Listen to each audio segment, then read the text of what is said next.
जय गुरुदेव। परम पूज्य गुरु महाराज की असीम दया कृपा से ये जो मैं लिख रहा हूँ, ये चीज़ सितंबर 2006 से शुरू हुई, जो अभी चालू है। जब ये बंद हो जाएगी या इसमें कोई रद्दो बदल होगा तो मैं अवश्य लिखूँगा। आज दिनांक 14 दिसंबर 2006 तक जब मैं साधना में बैठता हूँ तो पहले मालिक का ध्यान और फिर बारी बारी से प्रत्येक धनी का ध्यान करता हूँ। जो सुमिरन ध्यान भजन करते हैं सभी धनियों के रूप का वो ध्यान करते हैं। मैं पहले धाम के धनी का ध्यान करता हूँ तो सहस्र दल कमल में जलते चिराग के पीछे पहले एक देवता आते हैं। उनके 4 भुजा होती है। पहले सहस्र दल कमल की परछाई यानी सहस्र दल कमल, उसके ऊपर जलते चिराग का रूप और उस ज्योति स्वरूप के पीछे जिस देवता के दर्शन होते हैं उनके 4 भुजाएं होती है। उनके दाएं एक हाथ में चक्र सुदर्शन, एक हाथ से वो आशीष देते हुए, बाएं एक हाथ में शंख और दूसरे हाथ में गदा होती है।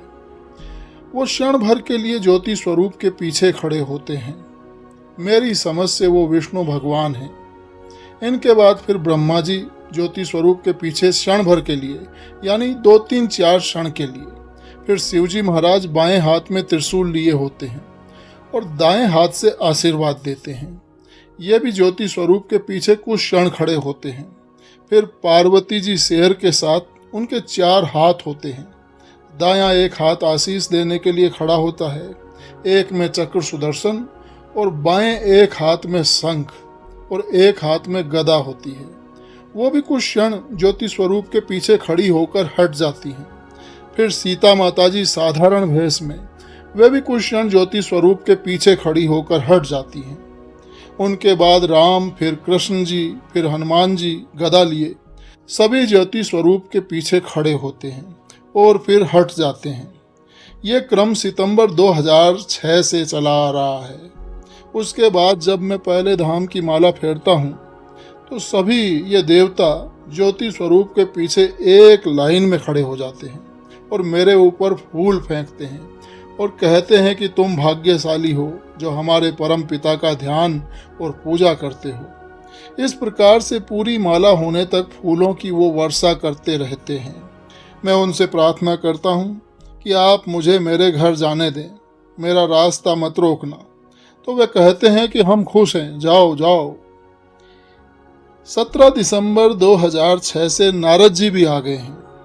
नारद जी ने उनसे पूछा कि भगवान, ये मैं क्या देख रहा हूँ, आप सब इस प्रकार इकट्ठे, ऐसी क्या बात है? तो उन्होंने उत्तर दिया कि नारद, जो हमारे परम पिता की आराधना करता है उससे हम बहुत खुश होते हैं और इस प्रकार आकर जब तक वो उनकी माला फेरते हैं हम उन पर पुष्प वर्षा करते हैं। अब जब मैं सुमिरन करने से पहले जब सभी धनियों का ध्यान करता हूँ तो पहले परम पूज्य गुरु महाराज के स्वरूप का ध्यान, फिर पहले धाम के धनी के स्वरूप का ध्यान करता हूँ। तो जिन देवताओं का मैंने जिक्र किया है वे सभी भी बैठकर ध्यान करते हुए दिखाई देते हैं। और जब मैं पहले धाम की माला फेरता हूँ उस समय सब खड़े होकर मुझ पर पुष्पों की वर्षा करते हैं। इन सभी देवताओं में सभी प्रसन्न मुद्रा में होते हैं, जबकि हनुमान जी थोड़ा सीरियस मुद्रा में रहते हैं। इस सीन को मैंने कंप्यूटर से फोटो बनवाई है, जो 2 फोटो तैयार हुई है। उसमें सब देवताओं को पहले धाम के स्वरूप के पीछे खड़ा दिखाया है, क्योंकि फोटो में तो ऐसा नहीं दिखाया जा सकता कि एक स्वरूप के पीछे आया और फिर हट गए और दूसरे आए और वो फिर हट गए। केवल देखने में ही दिखाई देता है। और उन सब के पीछे परम पूज्य गुरु महाराज का फोटो इसलिए दिखाया है कि जो कुछ ये मैं देख रहा हूँ वो सब परम पूज्य अनामी महाप्रभु की दया और मेहनत से देख रहा हूँ। अब करीब 20-25 दिन से ये हो रहा है। वे देवता बारी बारी से पहले धाम के स्वरूप के पीछे नहीं आते हैं। वे उनके पीछे केवल ब्रह्मा जी ही परमानेंट खड़े रहते हैं। विष्णु जी उनके दाहिने उस स्वरूप से हटकर थोड़ा खड़े रहते हैं। उसके बाद ब्रह्मा जी के बाएं शंकर जी, देवी माता जी, सीता माता, राम कृष्ण जी और फिर हनुमान जी हनुमान जी अब मुस्कुराते हुए नजर आते हैं और गणेश जी उन सब के आगे बच्चे के रूप में होते हैं। परम पूज्य गुरु महाराज ने कई बार सत्संग में बताया था कि बारी बारी से तुम्हें सभी देवी देवताओं के दर्शन होंगे। फिर परम पूज्य मालिक ने फरमाया था कि जब वे तुम्हें कोई प्रलोभन दें तो कहना कि जब मैं तुम्हारी पूजा करता था तब आप कहाँ थे।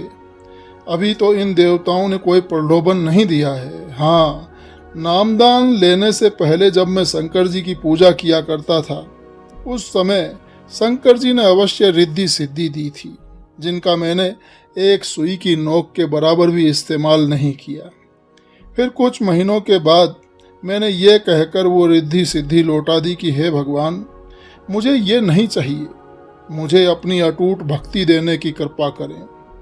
शंकर जी ने अपनी रिद्धि सिद्धि वापस ले ली और मैं फिर शंकर जी की माला फेरने लगा और अधिक, और उनके सामने अखंड ज्योत जलानी मैंने शुरू कर दी, जो 24 घंटे जली रहती थी। तो फिर शंकर जी मेरी इनडायरेक्ट रूप से मदद करते रहे। मैं पढ़ाई के दौरान जो सपने देखा करता वो 15 वर्ष बाद उनकी कृपा से पूरा हो गया। सपना मेरा ये था कि मैं एक बार सेना में यानी आर्मी में लेफ्टिनेंट बनूं। इसके लिए मुझ गरीब के पास न तो पैसा था, न मेरा कोई मेरी सिफारिश थी, यानी किसी की कोई मदद नहीं थी। दूसरों की मदद की बात तो अलग, घर वाले भी अधिक परेशान रखते थे। शंकर जी की दया से आर्मी सेना में लेफ्टिनेंट के लिए मेरा सिलेक्शन हो गया। ट्रेनिंग का सभी खर्चा सरकार ने उठाया और भी बहुत समस्याएं घर वालों की, खेत जमीन घर आदि की बगैर पैसे सरकार ने हल कर दी। पर ये सब यहीं फंसाने वाली चीज़ें थी। मैं वापस आपको सुमिरन ध्यान की तरफ ले चलता हूँ। परम पूज्य अनामी महाप्रभु ने ये कई दफ़ा सत्संग में फरमाया है कि जब साधना करोगे तो सभी देवता तुम्हें दर्शन देंगे। इससे पहले भी इन सभी देवताओं ने मुझे दर्शन दिए थे। शायद उसका जिक्र प्रथम भाग में मैंने कर दिया है। पहले जो दर्शन दिए थे उनका ये फिर मैं सूक्ष्म रूप से वर्णन कर देता हूँ। एक दफ़ा ध्यान में दिखाई दिया कि एक पूरा लोक सुनहरी रोशनी से जगमगा रहा था। उस समय और भी बहुत से सीन चालू थे। मेरे मुंह के सामने मुझसे 8-10 फीट के फासले पर एक कमरा था। उस कमरे का दरवाज़ा मेरी तरफ था। कमरा मोती मणियों से अति सुंदर सजा हुआ था। उस समय ये सभी देवता बारी बारी से आए और कुछ क्षणों तक दरवाजे के बीच में खड़े हुए और चलते रहे। उसमें भी इसी क्रमांक से आए थे जैसा कि अभी खड़े होते हैं। पहले विष्णु जी, फिर ब्रह्मा जी, फिर शंकर जी, फिर मातेश्वरी देवी जी, फिर सीता जी, फिर राम, फिर कृष्ण जी, फिर हनुमान जी। उसके बाद फिर कभी दिखाई नहीं दिए। पर अब परम पूज्य गुरु महाराज की असीम कृपा से ये सब रोज दर्शन भी देते हैं और पुष्प वर्षा भी करते हैं। अब इस प्रकार वे दर्शन देते हैं, पुष्प वर्षा करते हैं, ये तो मालिक जाने। मैं यहाँ पर लिख रहा हूँ। आज तारीख 22 जनवरी सन 2007 तक देवताओं का मामला उसी प्रकार चल रहा है। कोई बदलाव नहीं। न तो अब तक कोई भय दिखाया है और न ही कोई लोभ लालच दिया है और न ही कोई लोभ की वस्तु दिखाई है। जो ये 5 धनी हैं, ये सभी धनी गुरु महाराज की असीम कृपा से बारी बारी से दर्शन देते रहे हैं, जिनको उसी तारीख और समय में लिख दिया था और उनके फोटो भी बनाकर लगाए गए, जो आपको देखने में पढ़ने में मिले होंगे।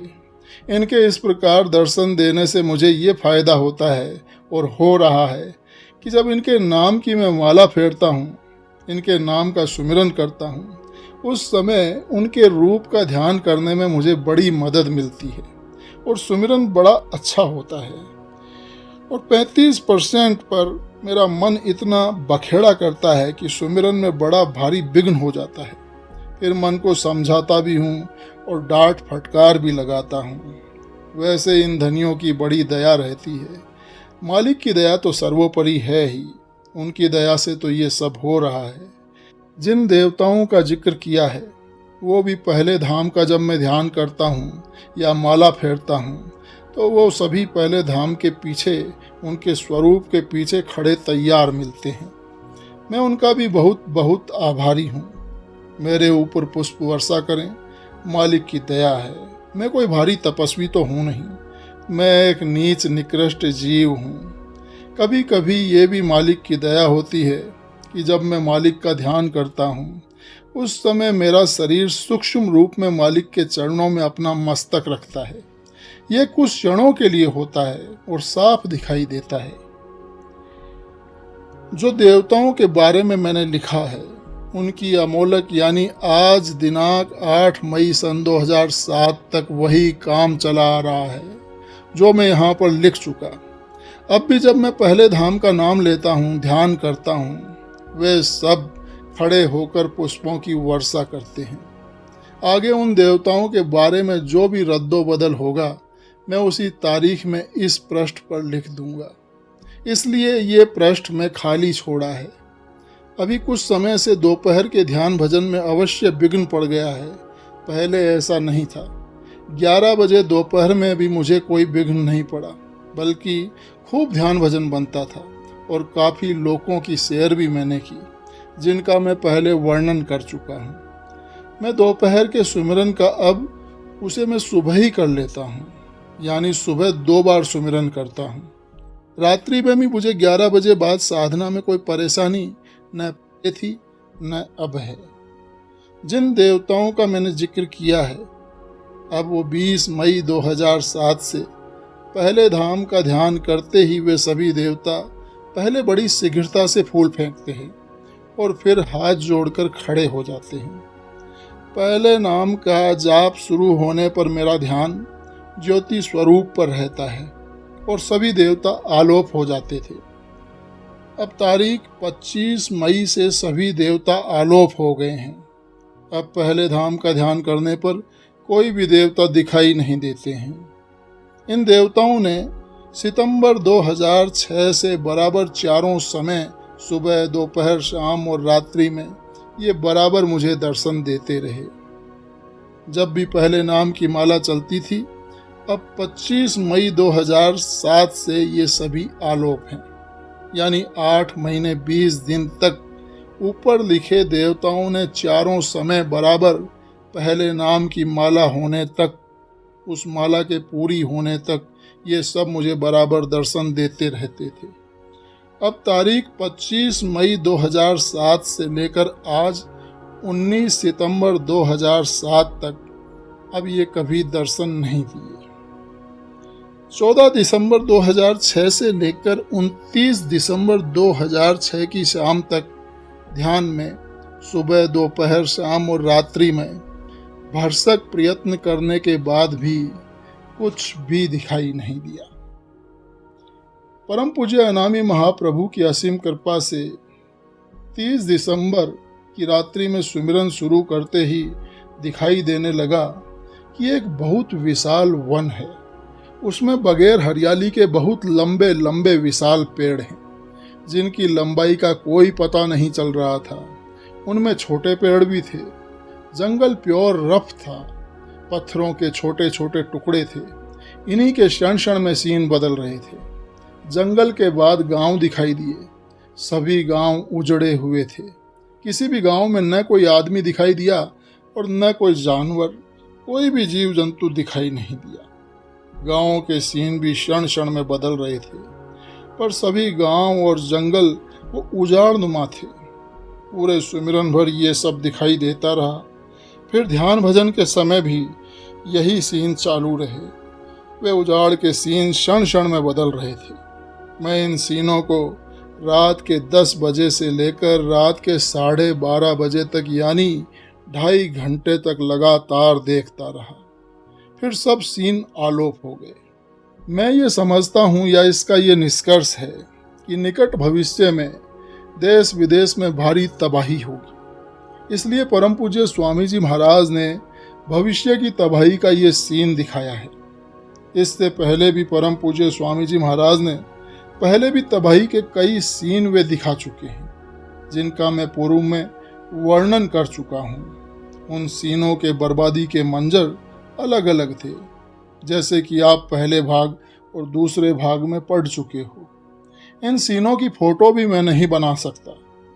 ये सीन पहले अंड बन टूटा हुआ सामान पूरे लोक में फैला था। सामान ऐसा था जिसका नाम भी नहीं लिखा जा सकता है। 30 दिसंबर सन 2006 से लेकर 3 जनवरी सन 2007 तक ध्यान में सुबह, दोपहर, शाम और रात्रि में भरसक प्रयत्न करने पर भी कुछ दिखाई नहीं दिया। परम पूज्य गुरु महाराज की असीम कृपा से 4 जनवरी की रात्रि में ध्यान में दिखाई दिया कि एक विशाल जंगल में एक विशाल मंदिर नुमा बिल्डिंग थी। बिल्डिंग जिसकी ऊंचाई का कोई पता नहीं चल रहा था। ये सीन कुछ समय तक रहा और फिर आलोप हो गया। काफी कोशिश करने पर भी कुछ नहीं दिखाई दिया। जो ध्यान में सीन दिखाई दिया था वो इस सीन से मिलता जुलता था। 5 जनवरी की सुबह से 16 जनवरी की शाम तक ध्यान में सुबह, दोपहर, शाम और रात्रि में भरसक प्रयत्नों के बाद भी कुछ भी दिखाई नहीं दिया। 17 जनवरी की रात्रि में गुरु महाराज की असीम कृपा से दिखाई दिया ये एक लाखों मील लंबा चौड़ा रफ सा जंगल है। काफी देर तक उस जंगल के ही सीन बदलते रहे और फिर आलोप हो गए। 27 जनवरी की शाम को सुमिरन से भजन तक लाइट यानी रोशनी चालू रही। वो रोशनी कभी मंदी तो कभी तेज होती रही। इसके अलावा और कुछ भी दिखाई नहीं दिया। 4 फरवरी की रात्रि में ध्यान में मैं 10:35 पर बैठा। ध्यान में बैठते ही दिखाई दिया कि मैं किसी चीज पर बैठा हूँ। वो चीज क्या है पता नहीं, दिखाई नहीं दे रही थी। जिस चीज पर मैं बैठा था वो बहुत तेज रफ्तार से चल रही थी। मैंने देखा कि एक बहुत विशाल शहर था जो पूरा जलकर खाक हो गया। मकानों की दीवारें सभी जलकर काली पड़ चुकी थी। उस विशाल शहर की 1 मंजिल से लेकर 7-8 मंजिल और उससे अधिक मंजिल के मकान सब जल चुके थे। कोई मकान जलने से नहीं बच सका। मेरे दाएं बाएं सभी जलकर खाक हो चुका था। उस शहर में कोई जानवर, कोई आदमी या कोई परिंदा कुछ भी दिखाई नहीं दिया। काफी देर तक मुझे उस वीरानगी के सीन को घुमाकर दिखाया गया। फिर जिस चीज पर मैं बैठा था वो रुक गई और आलोप हो गई और फिर सब कुछ आलोप हो गया और अंधेरा छा गया। फिर मैं भी 5 मिनट बाद उठकर भजन में बैठ गया। शायद परम पूज्य स्वामी जी महाराज भविष्य के बारे में दिखा रहे हों कि बड़े बड़े शहर इस तरह से तबाह हो जाएंगे, बर्बाद हो जाएंगे। ये बर्बादी के मंजर मालिक कई दफा पहले भी दिखा चुके हैं, पर तबाही सबकी अलग अलग तरीके की थी। 5 फरवरी की सुबह से लेकर आज 4 जून 2007 की दोपहर तक ध्यान में कुछ भी दिखाई नहीं दिया। यानी करीब करीब साल भर से गाड़ी बेरंग ही चल रही है, जैसी मालिक की मौज। 15 अगस्त सन 2007 आज बहुत समय के बाद परम पूज्य गुरु महाराज की मौज हो गई तो रात के 2:15 बजे मेरी आंख खुल गई, यानी नींद जग गई। मैं लेटे लेटे ध्यान करने लगा। आंख बंद करते ही क्या देखता हूँ कि एक पूरा लोक अति से भी अति सुंदर प्रकाश से सुशोभित हो रहा है। उस रोशनी से क्षण क्षण में अनंतों सीन बनकर बदल रहे थे जो वर्णन नहीं किए जा सकते। मैं इन क्षण क्षण में बदलते सीनों को 2.5 घंटे तक देखता रहा। फिर ये सब आलोप हो गए और मैं भी सो गया। इसके बाद 3 अक्टूबर सन 2007 तक सुबह, दोपहर, शाम और रात्रि में कभी कभार छोटी मोटी झलक के अलावा पूरी कोशिश करने के बाद भी कुछ भी दिखाई नहीं दिया। मालिक की जैसी इच्छा, मालिक की जैसी मौज। इसके बाद 4 अक्टूबर की रात्रि में रात्रि के 1:30 बजे मेरी अचानक से आंख खुल गई। मैं फिर आंख बंद करके लेट गया। आंख बंद करते ही परम पूज्य अनामी महाप्रभु की असीम दया कृपा से मुझे दिखाई दिया कि पूरा लोक अनगिनत करीब 2x2 की किसी चीज से अत्यंत सुंदर रंगों से चमक रहा था। उनके क्षण क्षण में रंग बदल रहे थे। उन रंगों की अत्यंत सुंदर चमक से पूरा लोक रोशन था। एक एक क्षण में सैकड़ों सीन बदल रहे थे, जिनका न तो वर्णन किया जा सकता है और न ही वो लिखने में आ सकती हैं। केवल इशारा मात्र ही कर सकते हैं। करीब 1.5 घंटे तक मैं उन सीनों को देखता रहा, फिर वो सब सीन आलोप हो गए। गुरु जी की महिमा अपरंपार, क्षण में करावें भव सागर पार। जय गुरु।